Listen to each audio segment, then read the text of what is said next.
சரி. ஆஹ் இன்னைக்கு வந்து வசனத்துக்கு போறதுக்கு முன்னாடி இதுக்கு போறதுக்கு முன்னாடி let's read a verse. Exodus 14:14 இருந்து ஒரு வசனம் மட்டும் வாசிக்கலாம் ஃபர்ஸ்ட். 13 and 14. ஓகே அக்கா.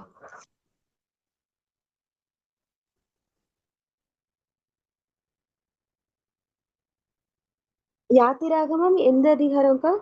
14மா 14ல 13 and 14. அப்பொழுது மோசே ஜனங்களை நோக்கி, பயப்படாதிருங்கள், நீங்கள் நின்று கொண்டு இன்றைக்கு கர்த்தர் உங்களுக்கு செய்யும் இரட்சிப்பை பாருங்கள். இன்றைக்கு நீங்கள் காண்கிற எகிப்தியரை இனி என்றைக்கும் காண மாட்டீர்கள். கர்த்தர் உங்களுக்காக யுத்தம் பண்ணுவார், நீங்கள் சும்மா இருப்பீர்கள் என்றான். ஆமென். ஆமென். ஓகே. இன்னைக்கு ஆண்டவர் வந்து ஆக்சுவலா பேசும்போது, இன்னைக்கு என்கிட்ட பேசும்போது, இந்த வீக் ஃபுல்லா வந்து என்னுடைய மைண்ட்ல போயிட்டு இருந்த காரியம் இது. ஆம், இதுல வந்துட்டு ஆக்சுவலா இந்த வேர்ஸ்ல பாத்தீங்கன்னா ஆண்டவர் வந்து ஒரு காரியத்தை சொல்லியிருப்பாரு. என்ன அப்படின்னா, பி ஸ்டில் அப்படின்னு சொல்லியிருப்பாரு இங்கிலீஷ்ல. சாரி, எனக்கு தமிழ்ல தெரியல. அதனால நான் இங்கிலீஷ்ல சொல்றேன். பி ஸ்டில், அவ்வளவுதான் சொல்லுவாரு. நீங்க அமைதியா இருந்தா போதும்.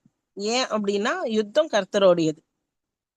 அது ஏன் அப்படி அப்படின்னாக்கா, என்ன தருவார் நம்ம அமைதியா இருந்தா என்ன அப்படின்னா, you can see the deliverance.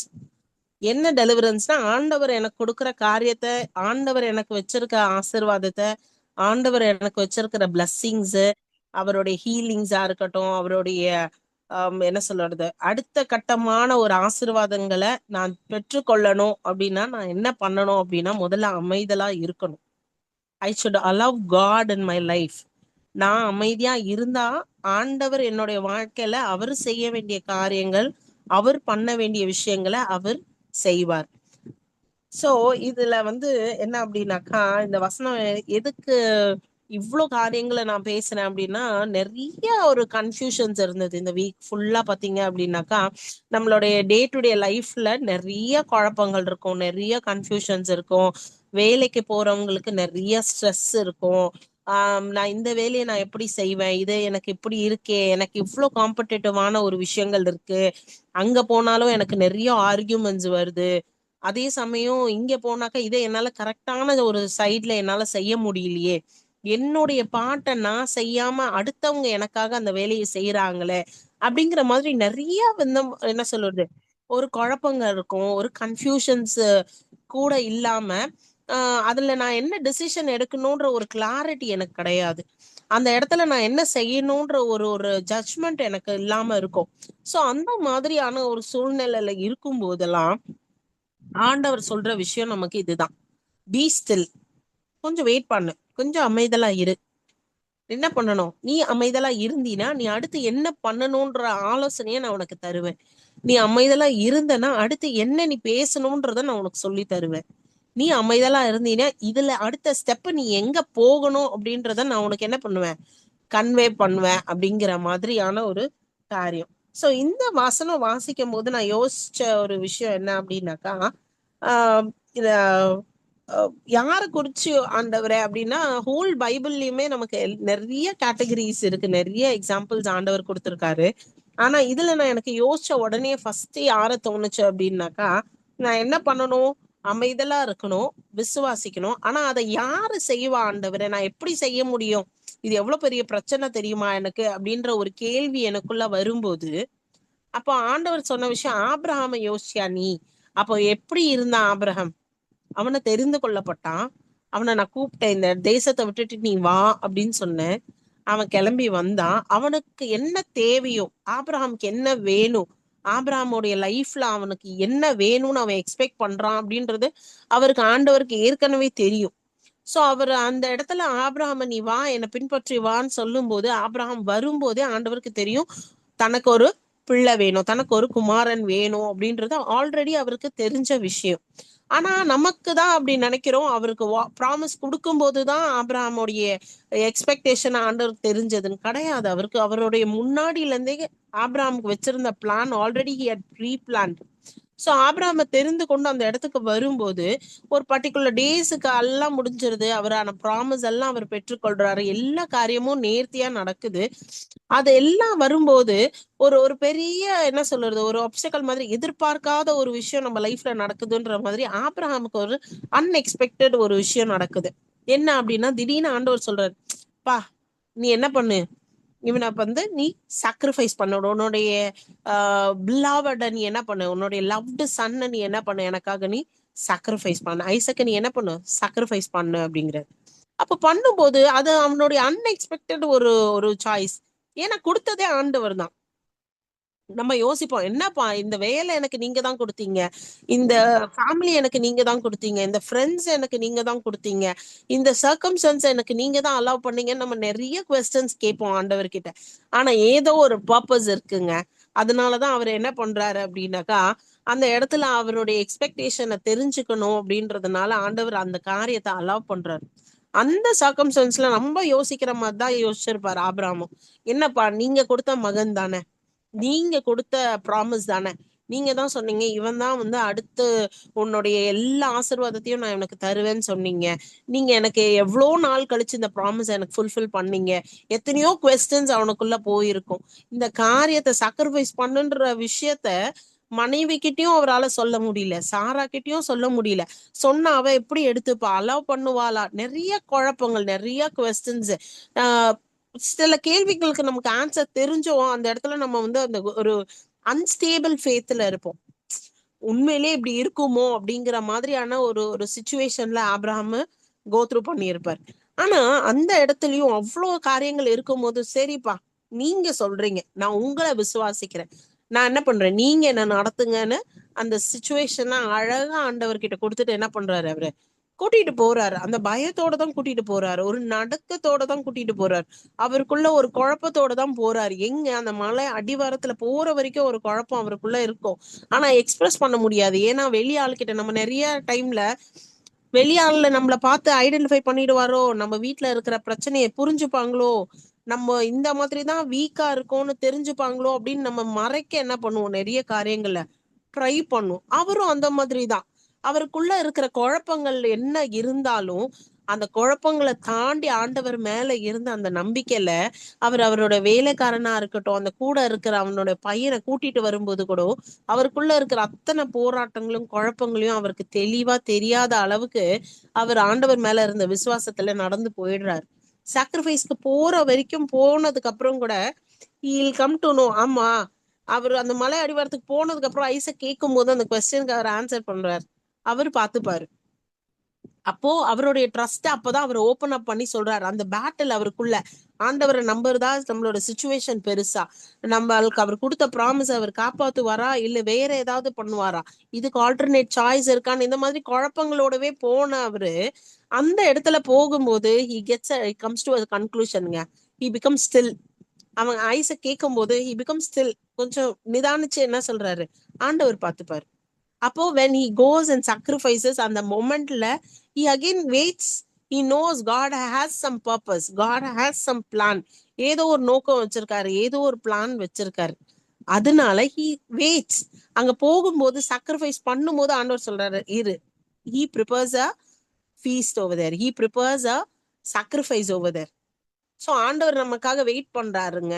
நம்ம நம்ம என்ன டிசிஷன் எடுக்கிறோம், நம்ம ஆண்டவரை கூப்பிட்டு வச்சுட்டு ஆண்டவரை நான் எல்லாம் செய்யறேன், நான் எல்லாம் பண்றேன்னு அவரை சைலண்டா வைக்கிறோமா, இல்ல ஆண்டவர் அந்த காரியங்கள்ல வந்து ஆஹ் நீங்க செய்யுங்கப்பா நான் அமைதலா இருக்கேன் அப்படின்னு அவருக்கான சாய்ஸை நம்ம தரோமா அப்படின்றது இஸ் வெயிட்டிங் அப்பான் அஸ்.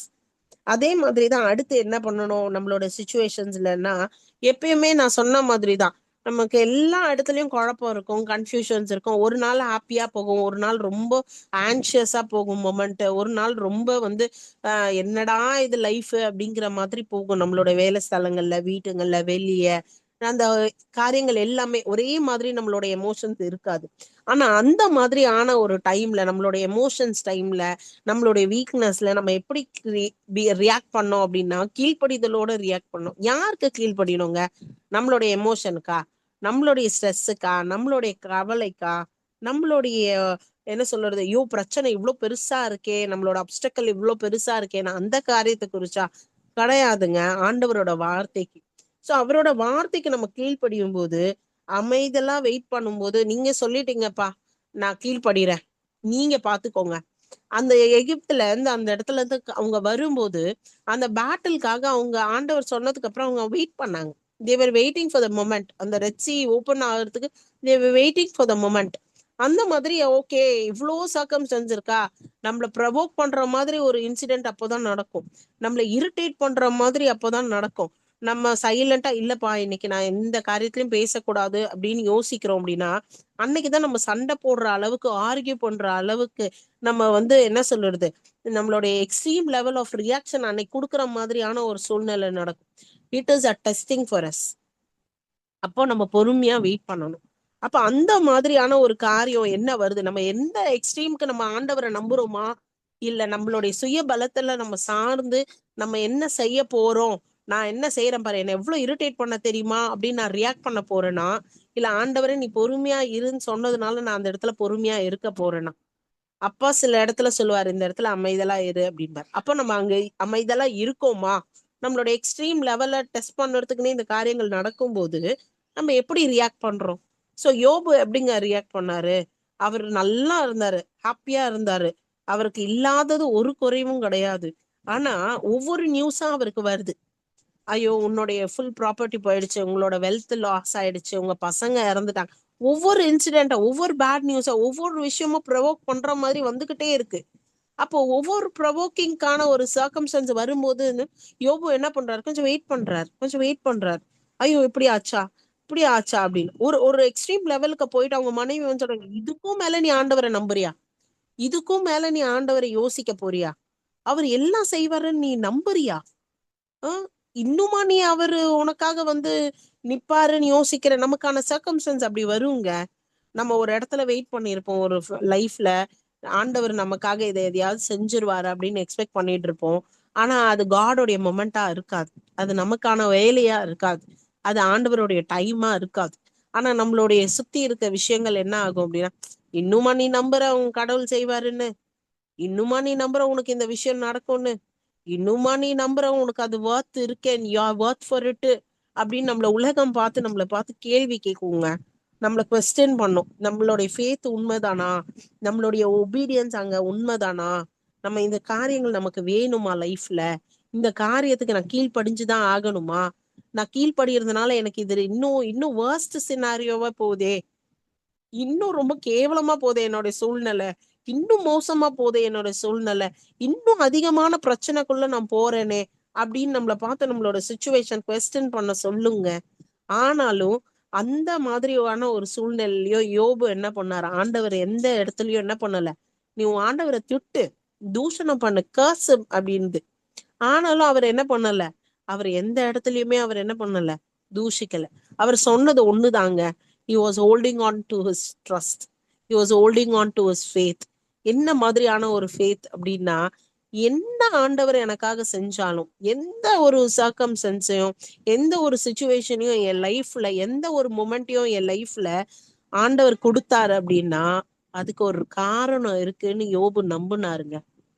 அந்த மாதிரிதான் நம்மளுடைய லைஃப்ல, ஐயோ எனக்கு இவ்வளோ பிரச்சனை வந்துச்சு, நான் இவ்வளோ கடங்காரி ஆயிட்டேனே, நான் இவ்வளோ பெரிய வியாதியில இருக்கேனே, இவ்வளோ பலவீனம் எனக்கு மட்டும் வரணுமா, இவ்வளோ பிரச்சனை என் லைஃப்ல மட்டும் நடக்கணுமா, நான் என்ன பண்ண எனக்கு இது வந்துச்சு அப்படின்னு கேள்வி கேட்கறத நிறுத்திட்டு, ஆண்டவரே இத நீங்க கொடுத்ததுக்கு ஏதோ ஒரு பர்பஸ் என் லைஃப்ல இருக்கு ஆண்டவரே, அந்த பர்பஸ்க்கான ஒரு காரியத்தை நான் அறிந்து கொள்ள வரைக்கும் எனக்கு அந்த பொறுமையை தாங்க, அந்த பர்பஸ்க்கான வேல்யூவை நான் தெரிஞ்சுக்கிற வரைக்கும் எனக்குள்ள அந்த ஒரு பீ ஸ்டில்லுன்னு சொன்ன அந்த சமாதானத்தை எனக்குள்ள தாங்க, அந்த பொறுமையை தாங்க, அந்த விசுவாசத்தை எனக்கு தாங்க, அந்த ஹோப்பை எனக்குள்ள கொடுங்க அப்படின்ற காரியம் மாத்திரம் தாங்க நம்ம வச்சிருக்கணும். நம்பணுங்க, அவர் ஏதோ ஒரு ரீசனுக்காக பண்ணாருன்னு நம்பணும். அது நம்பும் போது என்ன ஆகுது அப்படின்னா, யோபுக்கு எல்லா காரியங்களும் ஆண்டவர் என்ன பண்றாரு, அவன் அந்த அந்த காரியத்தை அவன் உணர்ந்ததுனால ஆண்டவர் அவனுடைய பிளஸ்ஸிங், அவனோட எட்டர்னல், அவனுடைய எண்ட் ஆஃப் பிளஸ்ஸிங் எப்படி இருந்துச்சு, அந்த உபத்திர காலத்து வரைக்கும் அவன் பொறுமையா இருந்ததுனால எல்லா காரியத்திலயும் லாஸ்டா எண்ட் ஆண்டவர் அவனுக்கு எல்லாமே டபுள் த போர்ஷனா கொடுத்தாரு, டபுள் த பிளஸ்ஸிங்கா கொடுப்பாரு. நம்மளுக்கும் அப்படிதான், நம்ம இன்னைக்கு ஒரு நாள் அழுது இருக்கலாம், 2 நாள் அழுதுருக்கலாம், 4 நாள் அழுதுருக்கலாம். ஆனா நம்ம துன்பத்தை கண்ட நாட்களுக்கு ஈடான ஒரு மகிழ்ச்சி, அதுக்கு ஈக்குவலண்டான ஒரு காரியத்தை ஆண்டவரை தவிர வேற யாராலையும் நம்ம லைஃப்ல தர முடியாதுங்க. நம்ம மிஸ் பண்ணிருப்போம் தான் அந்த மொமெண்ட்டை, நம்ம மிஸ் பண்ணிருப்போம் அந்த டேக்கான ஹாப்பினஸ், நம்ம மிஸ் பண்ணிருப்போம் நமக்கு அது வேணும் அப்படின்னு எக்ஸ்பெக்ட் பண்ண விஷயங்களை. ஆனா அந்த காரியத்தை நம்ம எந்த ஒரு ஒரு 100% நம்ம மிஸ் பண்ணியிருந்தோம் அப்படின்னா அதை 200% ஆண்டவர் நமக்கு அதை திருப்பி தருவார். நம்மளே நினைச்சிருந்தா கூட அவ்வளவு சந்தோஷம் நமக்கு கிடைச்சிருக்காது. நம்ம ஒரு காரியத்துல, ஒரு பிரச்சனைல, ஒரு ஒரு ஒரு இஷ்யூல நம்மளுடைய ஓன் சஜஷன்ஸையும், ஓன் தாட்டையும், ஓன் ஐடென்டிபிகேஷனை நம்ம, எனக்கு இவ்வளவு நாலேஜ் இருக்கு இதை பத்தி, இப்படி பண்ணா மேபி இந்த இஷ்யூ சால்வ் ஆயிடும், மேபி இப்படி பண்ணா இதை இன்னும் பெட்டரா நான் பண்ணலாம் அப்படின்னு நான் என்னுடைய சுய பலத்திலயோ இல்ல என்னுடைய வாய் பலத்திலயோ நாங்க வாதாடியோ நம்மளுடைய பலத்தினால நம்ம செஞ்சோம் அப்படின்னா அது it will go on vain. எல்லாமே வீணா விருதாவா தான் போகுமே ஒழிய இன்னும் காம்ப்ளிகேட்டட் ஆகுமே ஒழிய, அமைதலா இருந்தோம், ஆண்டவருடைய மொமெண்ட்டுக்காக வெயிட் பண்ணோம் அப்படின்னா யோபுக்கு கிடைச்ச அந்த ரெட்டிப்பான பிளெஸிங் நமக்கு கிடைக்குங்க. ஆபிரகாம் வச்சிருந்த அந்த ஃபேத்தை போல அவனுடைய ப்ராமிஸ் அதோட இல்லாம நம்மள வரைக்கும் இன்னிய நாள் வரைக்கும் நமக்கான ப்ராமிசஸ் நமக்கு கிடைக்குங்க. நம்ம ஆபிரகாமின் சங்கதி அப்படின்னு வந்த காரியத்தை, ஆண்டவர் கொடுத்த வாக்க நமக்கு அப்புறம் நம்மளுடைய ஜெனரேஷன் வரைக்கும் அந்த பிளஸிங்ஸ் போகும். அந்த மாதிரியான ஒரு மொமெண்ட்டுக்காக நம்ம வெயிட் பண்ணோம். சரி, ஆண்டவரை நம்ம இதெல்லாம் இருன்னு சொல்லிட்டீங்க ஏசப்பா, நம்புன்னு சொல்லிட்டீங்க, கீழ்ப்படியணும் அந்த வார்த்தைக்குன்னு தெரிஞ்சிருச்சு. ஆனா எனக்குள்ள இவ்வளவு போராட்டம் இருக்கே, நான் இதை யார்கிட்ட சொல்லுவேன்? நான் என்னோட பிரச்சனைகளை எப்படி சொல்லுவேன்? நான் என்ன பண்ணுவேன்? நமக்குள்ள அந்த குழப்பங்கள் இருந்துட்டே இருக்கும். இதுக்கு நான் தகுதி உள்ளவனா? இந்த மாதிரியான காரியங்களை நம்ம என்ன உலகத்தை சொல்லுதே, நீ இதுக்கு வர்த்தா அப்படின்னு கேக்குதே, உன்னால இது முடியுமா, உனக்கெல்லாம் இது வேலைக்காகாது அப்படின்னு சொல்லுதே. அப்போ நான் அந்த அந்த பிரச்சனையில என்னால சால்வ் பண்ண முடியாதுன்னா அப்ப நான் அவ்வளோ வர்ஸ் சினாரியோவா இருக்கேனே அப்படின்னு நம்மளுக்குள்ள ஒரு கில்ட்டையும் ஒரு இன்கேப்பபிலிட்டியும் கொடுக்கறது உலகங்க. ஆனா அத்தனை விஷயங்களையும் ஓவர் கம் பண்ணுறதுக்கு ஆண்டவர் நம்ம கூட இருந்தா போதும். அவரு அந்த யுத்தத்தை பண்ணுறதுக்கு நம்ம அலோவ் பண்ணா போதும். தாவீது அதுதாங்க பண்ணா. அவனை தெரியும், அவங்க வீட்டுல அவனை யாரும் சேர்த்துக்கல, அவனை ஒரு ஒரு பையனா கூட அவனை மதிக்கல, அவனுக்கான வேல்யூ, அவனுக்கான இம்பார்ட்டன்ஸ்ன்றது ஒண்ணுமே அவனுக்கு கிடையாது. அவனுடைய ஆடு மேய்க்கும் போதும் அவனுக்கு ஒரு பெரிய ப்ரையாரிட்டி பேசிஸ் வேலை ஸ்தலத்துலயும் கிடையாது. அவன் செஞ்ச வேலையிலயோ ஒரு கேட்டகரியோ இல்ல ஒரு ஒரு டிஃபரன்சியேஷன்ஸோ அவனுக்கு எதுவுமே கிடையாது. ஃபேமிலிலயும் ஒரு ஐடென்டிட்டி கிடையாது. எல்லாத்துலயுமே ஒரு ஒரு மாதிரி ஒரு என்ன சொல்ல டிஸ்ரெஸ்பெக்ட்ஃபுல்லான ஒரு பிளேஸ்ல இருக்கிற மாதிரி தான் இருக்கிறான் தாவீது. ஆனா அவனை ஒரு ஒரு காரியமா அனுப்பும் போது கீழ்ப்படிஞ்சான். உங்க அப்பா அம்மாக்கு என்ன பண்ணா, கீழ்ப்படிஞ்சு எப்போப்பா நீ உங்க அண்ணன் தம்பிங்களுக்கு என்ன பண்ணு, இந்த சாப்பாடை போய் கொடுத்துட்டு பா அப்படின்னு. அவங்க போகும்போது அவன் ஆண்டவருடைய காரியம் அப்படின்னும் போது அந்த கோலியத்தோட யுத்தத்துக்கு அவனால அதை தாங்க முடியல. ஆண்டவருடைய விஷயங்களை சொல்லும் போது அவனால தாங்க முடியல. அவன் எப்படிங்க ரியாக்ட் பண்ணா? கோவமா இன்னும் ஆக்ரிவேட் ஆனானா? கிடையாது. அவன் சொன்னான், நான் போறேன் அப்படின்னு போறான் யுத்தத்துக்கு. ஆனா அவன் என்ன பெரிய பலசாலியா? அவன் போர் வீரனா? ஒண்ணுமே கிடையாது. அவன் ஆடு மேய்ச்சவன், அவ்வளவுதான். அவனுக்கு தெரிஞ்சது ஒண்ணுதான், நான் சிங்கம் வந்தாலும் அதை மேற்கொள்ளுறதுக்கும் கரடி வந்தாலும் அதை மேற்கொள்ளுறதுக்கு அவனோட கூட இருந்தது யாரு? ஆண்டவர். அப்ப அவரு என் கூட இருந்தா போதும். அப்ப நான் என்ன பண்ணணும்? நான் வெறும் அமைதலா இருக்கணும். அப்போ அவரு என்ன செய்யணும்னு அவனை வச்சு வச்சு ஒரு பிளான் வச்சிருக்காரோ அந்த காரியத்தை அவரு நிறைவேற்றுவார். அந்த மாதிரி தாங்க அவன் சொல்லிட்டு போனான். நான் பாத்துக்கல, இது யுத்தம் கர்த்தருடையது. அவன் போனான். அவன் அங்க யுத்தத்துல நிக்கும் போது கூட அவன் நான் எப்படி அடிக்கிறேன்னு தெரியுமா, நான் எவ்வளவு திறமைசாலி தெரியுமா, அந்த கல்லை த்ரோ பண்ணுறதுல நான் பெஸ்ட் தெரியுமா, அவனுடைய டேலண்ட்ஸ் அவன் சொல்லலைங்க. அவனை சுத்தி ஐயோ இவ்வளவு பேர் இருக்காங்களே, நம்ம பண்ணலைன்னா என்ன ஆகும், நம்மளை சுத்தி இருக்காங்களே என்ன சொல்லுவாங்க, என்ன நடக்கும், இந்த எந்த காரியத்தை குறிச்சும் அவன் யோசிக்கலைங்க. அவன் யோசிச்சதெல்லாம் ஒண்ணுதான், ஆண்டவரே நீங்க நடத்துங்க, நீங்க என் கூட இருங்க, நான் அமைதலா இருக்கேன். அவன் யுத்த காலத்துல அவன் போனாலும் யுத்தத்தை செஞ்சது ஆண்டவர். அந்த கோலியாத் மேல மேற்கொள்றதுக்கான பலனை கொடுத்தது ஆண்டவர், ஜெயத்தை கொடுத்தது ஆண்டவர். அப்படிதாங்க நம்மளுடைய சர்க்கம்ஸ்டன்ஸ்லயும் அப்படிதான். சில நேரத்துல தாவீதை போல நம்மளோட அந்த சூழ்நிலைக்கு நம்ம ஒப்பு கொடுக்கறதா இருக்கும். நம்ம அதுக்கான கேப்பபிளா இருப்போமான்னு தெரியாது. நம்மளுக்கு அதுக்கு ட்ரெயின்டு பர்சனான்னு கிடையாது. ஆனா அந்த இடத்துல ஆண்டவர் நமக்கு போ அப்படின்றாரு, நமக்கு ஒண்ணு உணர்த்துதலை தராரு. அந்த இடத்துல நம்ம நிக்கணும், நம்ம அந்த இடத்துல அமைதலா இருக்கணும், நம்ம அந்த இடத்துல எந்த ரியாக்டும் பண்ணக்கூடாது, நம்ம எந்த ஒரு ஒரு விஷயத்தையும் நம்ம பேசக்கூடாது. அது ஃபேமிலி பிரச்சனையா இருக்கட்டும், வேலைக்கான காரியங்களா இருக்கட்டும், பிரச்சனைகளை தாண்டி நமக்குள்ள சில டிசிஷன்ஸ் எடுக்க வேண்டியதா இருக்கும். ஒரு மெடிக்கல் டிசிஷன்ஸா இருக்கட்டும், எந்த ஒரு காரியமா இருந்தாலும் அமைதலா இரு அப்படின்னும் போது அமைதலா இருக்கணுங்க. அப்ப அந்த காரியத்தை மேற்கொள்றதுக்கான பலனை ஆண்டவர் நமக்கு தருவார். இதை தாண்டி வேற யார் இருக்கா அப்படின்னா, எல்லா காரியங்களையும் வந்து நம்ம எப்பவுமே என்ன பண்ணுவோம் அப்படின்னா, ஜபத்தோட கூட தான் சொல்லணும் அப்படின்னு வசனம் இருக்கு. எல்லாத்தையும் விண்ணப்பத்தோட ஜபத்தோட சரி ஜெபம் பண்ணா எல்லாம் மாறிடும்னு சொல்றோமே. அப்பா, நீங்க அமைதலா இருன்னு சொல்லிட்டீங்க, உங்களை விசுவாசிங்கன்னு சொல்லிட்டீங்க, ஜெபம் பண்ணுன்னு சொல்றீங்க, நான் அதையும் செய்யற ஆண்டவரே, உங்க வார்த்தைக்கு கீழ்ப்படிஞ்சு நான் உங்களை தவிர வேற எதையும் செய்யல ஏசப்பா, நான் ஜெபம் பண்றேன் ஏசப்பா, எனக்கு பிரச்சனைல இருந்து விடுதலை தாங்க ஏசப்பா, பிரச்சனைல இருந்து விடுதலை தாங்கன்னு பிரச்சனைய பத்தியே ப்ரையாரிட்டி சொன்னோம்னா ஆண்டவர் அங்க பெருசா காட்டலைங்க. நம்மளோட பிரச்சனையை தான் ஐடலா வைக்கிறோம். விக்கிரகமா நம்ம எதை வைக்கிறோம் அப்படின்னா, நம்மளோட பிரச்சனையை வைக்கிறோம், நம்மளோட போராட்டத்தை வைக்கிறோம், நம்மளுடைய சூழ்நிலைக்கு தான் வந்து ப்ரையாரிட்டி கொடுக்கிறோம். விஐபி அப்படின்னாக்கா, யாரு விஐபியோ அவங்களுக்கு தாங்க ரெட் கார்பெட் போடுவாங்க.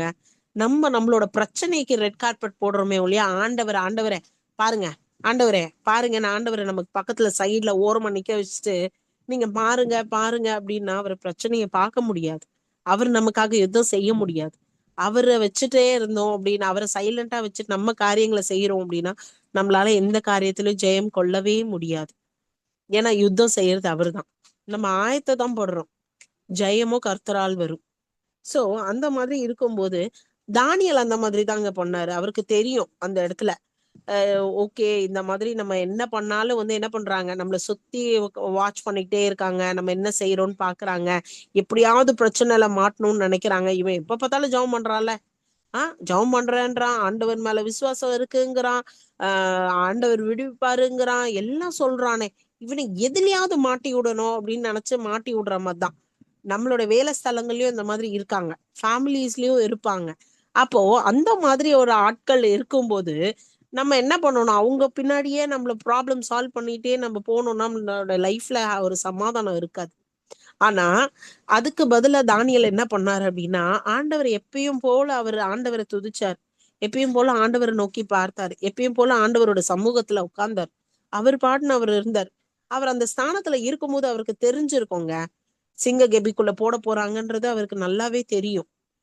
இதுக்கு மேல நம்மளோட லைஃப் எப்படி இருக்கும், அடுத்த மொமெண்ட் நம்ம சிங்கத்துக்குள்ள போட்டாக்கா நமக்கு என்ன ஆகும் அப்படிங்கிற ஒரு மனுஷிகமான ஒரு கவலைகள் அவருக்கு ஆப்வியஸா இருந்திருக்கும். போட்டா என்ன நடக்குமோ தெரியலையா ஆண்டவர். ஆனாலும் அந்த குழப்பத்தை தாண்டி ஆண்டவர் பார்த்து கொள்வாருன்ற ஒரு நம்பிக்கை, ஆண்டவர் இருக்காரு, சொன்னதை செய்யும் அளவும் கைவிடாமல் பாப்பாரு அப்படின்ற ஒரு ஃபேத் அவருக்குள்ள இருந்துச்சு.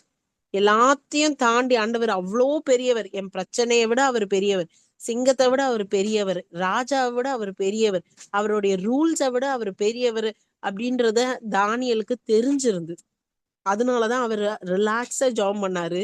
அங்க போய் சிங்க கேபில போடும் போதும் ஹாப்பியா இருந்தார், ஜீவனோட கூட திரும்பவும் வெளியே வந்தார். பிரச்சனை பண்ணவங்களுக்கு தான் ஆபத்துல முடிஞ்சதே ஒழிய, பிரச்சனை நமக்கு கொண்டு வரணும்னு நினைச்சா கூட ஆண்டவர் அவ்வளோ நேர்த்தியா நம்மள அந்த இடத்துல பாதுகாப்பார். நமக்கு வேண்டியதெல்லாம் ஆண்டவரை நீங்க எப்படி பாதுகாப்பீங்கன்னு கேள்வி கேட்கறத விட்டுட்டு, ஆண்டவரை நீங்க என்ன செய்யணும்னு சித்தம் வச்சிருக்கீங்களோ அதை நீங்க செய்யுங்க, நான் செய்ய வேண்டியதை நான் செய்யறேன், உங்களை உயர்த்துறது மாத்திரம்தான் என் வேலை, அதை நான் செய்யறேன், உங்களை துதிக்கிறது மாத்திரம்தான் என் வேலை, அதை நான் செய்யறேன், உங்களை தேடுறது மாத்திரம்தான் என் வேலை, அதை நான் செய்யறேன், உங்களை முதலாவது வைத்து ஓடுறது மட்டும்தான் என் வேலை, அதை நான் செய்யறேன் ஆண்டவர், உமக்கு கீழ்ப்படுகிறது என்னுடைய வேலை, அதை நான் செய்யறேன் ஏசப்பா, மீதி எல்லா காரியத்தையும், எனக்கான யுத்தத்தையும், எனக்கான பிரச்சனைகளையும், எனக்கான காரியங்களையும் நீங்க பார்த்து கொள்ளுங்க. அப்படி இருக்கும்போது நம்மளுடைய லைஃப் வேற மாதிரி இருக்குங்க. நம்ம லைஃப்ல இருந்து ஒரு ஒரு பெரிய சந்தோஷத்தை, ஒரு பெரிய வெற்றி, ஒரு பெரிய ஒரு ஆசீர்வாதத்தை வாழணும், பெரிய ஒரு ஒரு டிஃபரன்ஸ் மத்தவங்க லைஃப்ல இம்பாக்ட் பண்ணோம்னா ரொம்ப ஈஸியா செய்ய வேண்டிய வேலை இவ்வளவுதாங்க. நம்ம அமைதலா இருக்கணும், ஆண்டவருக்கான காரியத்தை ஆண்டவர்கிட்ட கொடுத்துடணும். நம்ம செய்ய வேண்டியது ஒண்ணுதான். காலையில இருந்து நைட்டு வரைக்கும் ஆண்டவரை ஒவ்வொரு காரியத்துக்கும் அவரை துதிச்சோமா, ஆண்டவரே உமக்கு நன்றி சொன்னோமா, ஆண்டவரே நீங்க இந்த காரியத்தை பார்த்து கொள்ளுங்கன்னு சொன்னோமா, அதோட விட்டுறணும். பிரச்சனையை எம்பசைஸ் பண்ணி ஜெபம் பண்ணாலும் பிரச்சனையை ஆண்டவரை காட்டிலும் பிரச்சனை முதலாவது வைக்கிற மாதிரி ஆயிடும். அந்த காரியத்தை இனி நம்ம லைஃப்ல நம்ம செய்யக்கூடாது. சோ ஆண்டவரை முதலாவது வைக்கணும்னா ஆண்டவரை வெறும் துதிக்கணும், ஆண்டவரை உயர்த்தணும், ஆண்டவரோட வார்த்தைக்கு கீழ்ப்படிந்து அவருடைய சத்தத்தை கேட்டு நம்ம நடக்கணும். இது நான் என்னுடைய லைஃப்ல எனக்கு ஆண்டவர் இன்னைக்கு இந்த நிமிஷத்துக்கு ஆண்டவர் எனக்கு கற்றுக் கொடுத்த காரியங்கள். Maybe it will be useful for you all. இந்த காரியத்தை ஃபாலோ பண்ணி நம்ம இன்னும் அநேகருக்கு ஆசீர்வாதமா இருக்கணும்னு கேட்டுக்கிறேன். Praise be to God.